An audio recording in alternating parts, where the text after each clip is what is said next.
Hey, what's going on, everybody? This is Will with Southern Grails, back with another video. I know it's been a while, guys. It's been like a month since I put out a video, but it's just been, you know how it is. It's just been crazy, ripping and roaring. If y'all follow me on Instagram, I had the opportunity. It was actually kind of an interesting story. I had an opportunity to, guys, 50-year collection. Of course, he had died several years ago, and the older children, which they're much older. The guy was in his 70s, but the children were just kind of going back and forth. If they wanted to let all the kids go through it, but the mother was like, no, I just want to sell it. I want to get it out from under me. Kind of left with a little bit of debt. So about 6 months ago, I had an opportunity to go look at it. Follow me on Instagram. I put the video up, and it was a whole downstairs. It was a whole downstairs. He had custom built cabinets for his 45s, all alphabetized. This guy was meticulous. He even put little post-it notes when the last time he played it, which was incredible because some of the dates were like 1990, 1991. He'd put if it been cleaned or not. Also, what he was doing, which I put it on my Instagram video, he was taking good clean albums and he was recording them to a reel-to-reel. He had a nice big reel-to-reel player. So anyway, so it didn't come to fruition because the son was asking way too much money. Way too much money. All in all, it was probably about, including the 45s, it was probably, maybe 8,000, maybe 10,000 records. It was a lot of 45s, a lot of them. And probably, there's probably 5,000 or 6,000 regular records. So I kept reaching out to him because I seen that the ad was still up and I knew, he wouldn't let people cherry pick through it. So I kept reaching out to him every couple of weeks. It's like, hey, still interested? Let me know. He finally hit me back. He's like, yeah, call me. So I called him and he's like, look, I had made him an initial offer first off, and he was like, man, no, that's way too low. So when I called him, he's like, is that original offer still up for sale? I was like, well, kind of not now. I'm gonna need to go through and look at it like meticulously. I need to look through every single album. I need to look through every single 45, and that way I can make an offer. So anyway, long story short, we made a deal. We danced, but we made a deal. I got everything, and there was some unbelievable stuff in there. So let's go through it. I'm gonna show you guys some really cool stuff. So not all of this was from that collection. Some of this is things I've just been buying in little small collections here and there. But these are the keepers. You can go on my Instagram and see all the stuff that I'm gonna throw into the auction that I do. But first up, always looking for clean copies of this artist, and this was in there. Otis Redding, complete and unbelievable. This is an original 66 press. Love Otis. Anything by Otis Redding you gotta get. This got the song Try a Little Tenderness, which me as a kid, there's a movie called Pretty in Pink where Ducky sings it to the girls in the record store where one of her friends worked at. It's just a great scene in the movie. But man, Otis, incredible album. Okay, now this one, a lot of these are kind of normal. Like they're not. I got some Grails at the end. Of course, I'll show them at the end. But a lot of these I've just been holding out, waiting for good clean copies to come my way and find out the wow. And sure enough, man, I'm glad I finally got me. I've come across this copy a few times, and it's usually kind of worn out. A good, decent player copy, but this one's super clean. That's Black Sabbath original. It's 1970 U.S. press. I'd love to have the Vertigos, but they're really god awful expensive. I mean, like a clean copy of this one, original Vertigo, I've seen some of them go for $600, $700, $1,000, which is cool. I mean, that'd be great to have in the collection, but I'm happy with this. It's super clean. Sounds good. Black Sabbath. I'm trying to get everything by this lady here, Nina Simone. This is a 66 on Philips. For Women, which is an original song that she did on here. Love Nina, love Nina. She's so, when she plays her voice, it sounds it sounds tortured. You know, it sounds like she's really going through it. It's so passionate. I love it. Nina Simone. That's such a good one. They made this a quick video. Okay, this one I got. They have a local auction here in the small town that I live in. It's really country, and the stuff goes dirt cheap, dirt cheap. So they had a bunch of records. They were selling them all at once, which was good for me because I wanted to get them all. And this one was in it. I'd never heard of this lady before, but I listened to it. It's really good. Here's Barbara Lynn. This is a 68 pressing. Now she had her album before this was on Jamie Records called You'll Lose a Good Thing. Really good, really good. She's a talented guitarist, really good singer. This is kind of a rare album to find. It's really, really good. The one You'll Lose a Good Thing, that original Jamie press, is actually going to be on my eBay auction this week. If you guys want it, starting bid at $1, it'd be dirt cheap. But Barbara Lynn, really good cover too. Okay, been holding out on this one. I come across these a lot. They're just beat to death, and this one was out of that man's collection in the basement. Super duper clean. Led Zeppelin, original 69 pressing. Led Zeppelin. I've almost got everything by them. Of course, I'd love to have some original UKs, like a turquoise label of this, but you guys know what those cost. But Led Zeppelin, first one. Happy to have this. I just found a decent copy of this a couple of weeks ago, but I sold it. And then in that guy's collection, there was really just a smoking clean copy. Exile on Main Street by the Stones. Original 72 press. Such a great album. You guys know the story behind this. Apparently these guys, Mick and Keith, was on the run. I think tax evasion in France or something like that. So they hit, or maybe it was in Europe or something. But they went to this villa in France down there, and I think Graham Parsons might have come by and hung out with them a little bit. And they were just doing dope and having these jam sessions and just making these incredible songs. It's an incredible story. You don't hear stories like that, where bands just hide out in a hole and, like what's the one that Leonard Skinner did? What do they call it? The hot house or the heat house or something like that. They had this small little house where it was hot as hell, where they would just go out there and jam. But anyway, I'm getting off on a rant, but yeah, great one. Probably one of their better ones, especially with the story that's behind it and what it produced, which is fucking amazing. Okay, man, I'm adding to my dub, man. I've really gotten into reggae dub, which I have for a long time, but it really just kind of holds dear. One, because the messaging is always great. They're always talking about love. They're always talking about loving your brother, loving the earth. So it's really good. It's really good for me. This one is Earl 16. It's called Super Duper. Original, what year was this? 1982. Yeah, 1982. Man, these things usually are beat to death, but this one's really clean, especially to be. You can't see it real well. Anyway, but yeah, super good. Kind of roots. Kind of little roots with a little dub in it. Not quite like out there dub, like with like a Fat Man Rhythm section where it's got a little more synthesizers and echoes. But yeah, really good stuff. Check out that cover too. He is super fly. Okay, again, this one here, man, I've just been holding out for a clean copy, and now I finally got one. That's Led Zeppelin 2. Yeah, this is original 1971 press. Black Dog. It's a great album.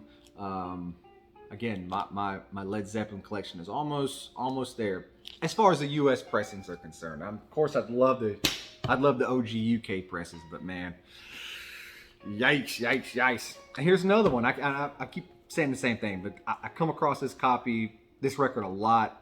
Usually beat to death, but still sells well in a beat to death copy. This one's by far the cleanest I've copied. I'd love to have one that's got that nice hype sticker on it, but this one will do. It's Pink Floyd's "Wish You Were Here." Probably this is the cleanest copy that I've ever come across. Was 1975. We all know this album. Nothing needs to be said. It's amazing. Okay. This one I don't come across this one that much. If I do, it's a reissue. But this one's clean, and I could be more thrilled because it's probably, in my opinion, it's probably one of the better album by this group. It's The Doors. It's Morrison Hotel. This is 1970 original press. Really good. A lot more blues, a lot more blues rock. Man, it sounds so good. I love it. This is a nice clean copy. Notorious for ringwear. The jacket's got that soft, cardboard. Man, yeah, probably one of the better albums to me by The Doors. Okay, I've always been looking for a copy of this. I've never come across it, at least in my area. And that's Billie Holiday's Lady in Satin. This is original 58 stereo press. A little more rare than the mono pressings, but man, it sounds so good. Billie Holiday, you know, she had a rough life. It was so rough, you know, as a kid, and even when she was making records, it seemed like she just couldn't get it. She just couldn't make it, man. A lot of things, you know, with what was, you know, things that were going on in our country, and of course she had a drug problem, but it was just, she just never could just catch a break. It's really sad, really unfortunate, because her voice is another one that's like Nina's. It's really tortured. It's, you can feel kind of the pain and the passion in it. Great singer. It's really a good album if you like the jazz vocalist. And Billie Holiday's up there with him. I'm really happy to have this a good clean copy because I don't come across these that much. But yeah, Billie Holiday, so good. This one's great. Dr. John, the Night Tripper. Now this is an original 1968. This is a mono pressing. Really rare to find original mono pressings. Did a lot in stereo, but you don't know Dr. John. This is like really Louisiana funk, kind of that bayou rock. It's really trippy. It's really out there. He's got kind of a distinctive voice. Kind of sounds like Tom Waits a little bit. Really groovy stuff. And just check out that cover. It's killer stuff there, bro. Okay, this one here, I didn't even know this album existed. But it is just, it's dripping with nostalgia for me, from my childhood, getting its gooey nostalgia all over the place. And that's The Simpsons Sings the Blues.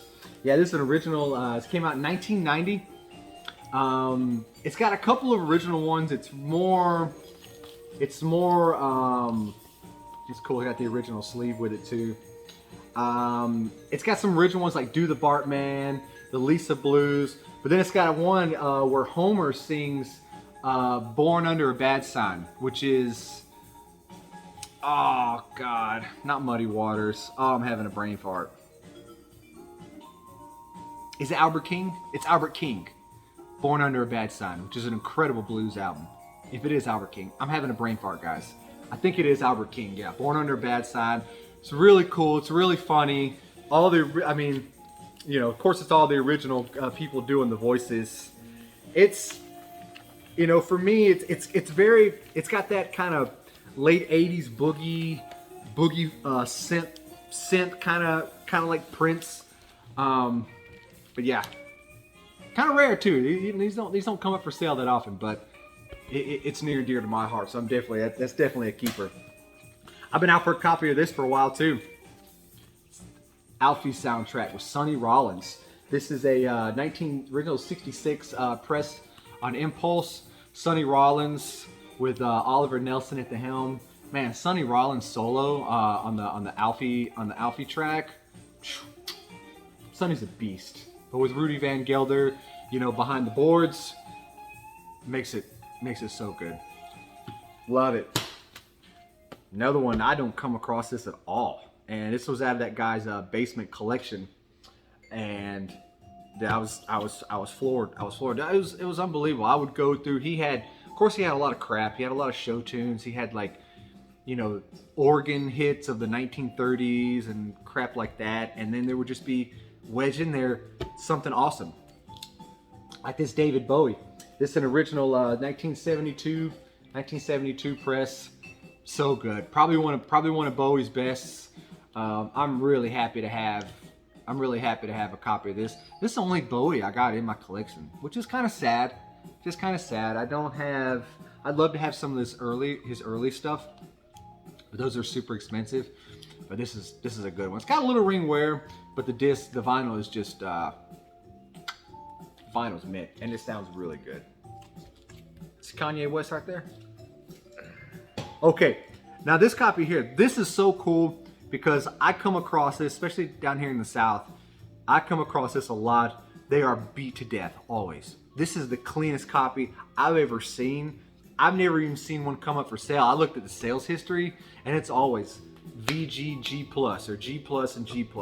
This is a VG+ all around, first pressing. I've never seen a cleaner copy in this.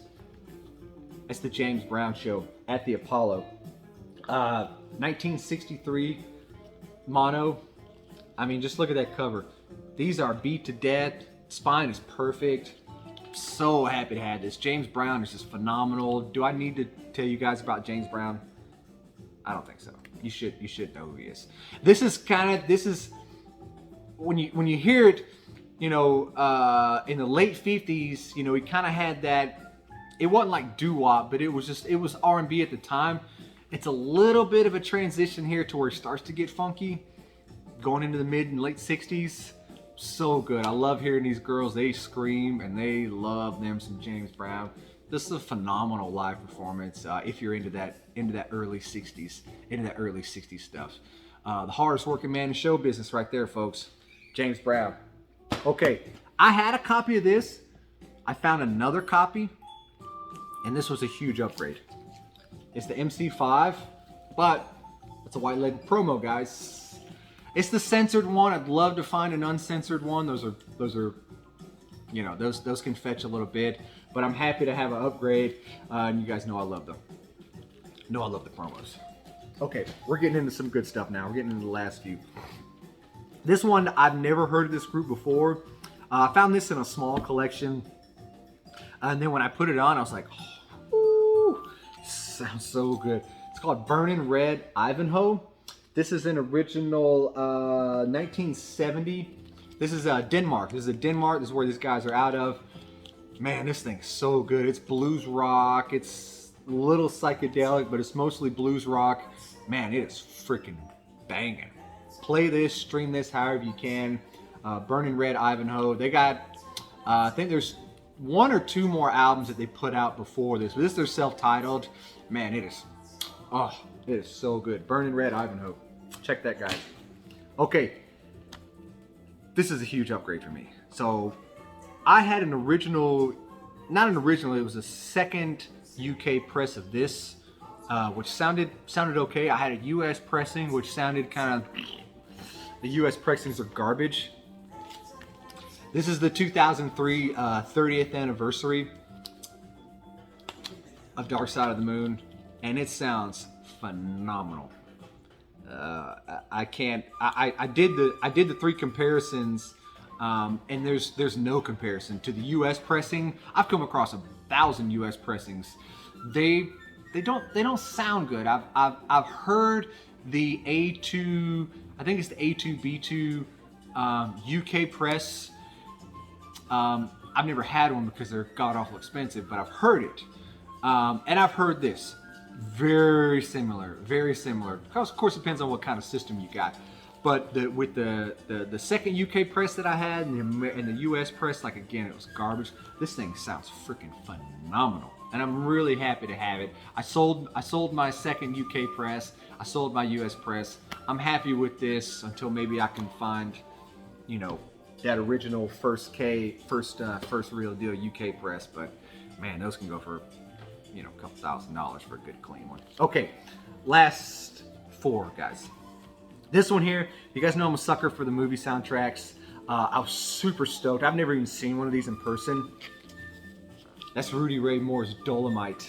Yeah, this is original 1975 pressing. You guys know the story of Rudy Ray Moore, or the Harlem Hillbilly. He wanted to go big, and he didn't make it until later on in his life, but he finally did. If y'all seen the remake with Eddie Murphy, it's kind of funny, If you've seen the original, it's so funny because he does a lot of kung fu and he didn't know kung fu, so it looks so cheesy. But it's just, I mean, just killer stuff, man. If you like that, you know, pimps and ninjas and gangsters and corrupt police, you love these movies from the 70s. Dolomite, man, this is some funky stuff. Absolutely love it. Okay, might make it before the record's done. So happy to find this one. This is Karen Jones, Under the Influence of Love. Of course, the original 1982 on Handshake Records. Really good. It's late night burners, grown folk R&B with a little bit of disco. These are rare and pretty valuable. A good clean copy can fetch you, you know, $250, $300. But really good. This is grown folks music, kids. It's not for you. Okay, last two. These last two came out of that basement collection. It was unbelievable. This one here, this is the only thing I had by this artist, by this group, and it was wedged in between some Broadway stuff. I was floored. The Stooges, Funhouse. Yeah, original 1970 on Elektra. Unbelievable. Iggy Pop, the ageless, everlasting Iggy Pop. It's heavy. It's really good. I'd love to have their first one. I'd like to have everything by them. I've never had, this is the only Stooges that I've ever had. This is the only time I've ever come across this in the wild. I've seen it in record stores. This is an unbelievable record. I'm so happy. I'm so happy to have this. It's decent. No ring wear. The vinyl's pretty clean. It's probably a strong VG. But when it's loud, man, it rocks. And I'm so happy to have it. Okay, guys, this is the last one. Musically, this one's kind of out there. It's not really my flavor, but I love it that it's sought after. It's rare. And after listening to it, I get why people appreciate these two guys singing together. And that's the Levine Brothers, or the Levine Brothers, Satan is Real. It's an original 59. I think they did it. This is mono. I think they did a stereo copy too. So about this record. So allegedly they made all this. They did the background for all this, and I think one of them got burned. I could be wrong. But this is gospel. You know, they wrote their own songs. The way they harmonize together, it sounds really good. I kind of get why it's sought after. I mean, I you know, sales copies, you know, super clean copies of this have gone for $1,000, gone for $1,000. I don't know why. I mean, I don't know why people love what they love, but you know, I've always heard about this record. I've just never seen one in the wild. They're usually beat to death when I've looked at sales histories. But listening to it, the way these two brothers harmonized is really something special. Their sound is really, if you can get past that old country kind of gospel sound, which is not gospel like the old hymnal sound, but it's hard to explain. You just kind of listen to it. So I kind of got an appreciation for it. Their sound is really good. It just them harmonizing and singing together. But I think I'll keep it because they're hard to find. They rarely come up for sale. When they do, they're kind of beat to death. So I'm going to hang on to this one for a little bit. I might sell it, maybe not. But for now, it's staying with me in my collection. All right, guys, that's it.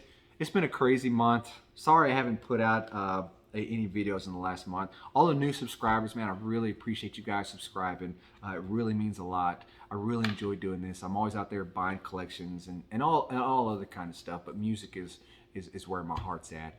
And I'll be back, man. I always got things in the works, and when I get me up a nice good stack of some real heat, I'll be back and I'll show it to you. So, see you.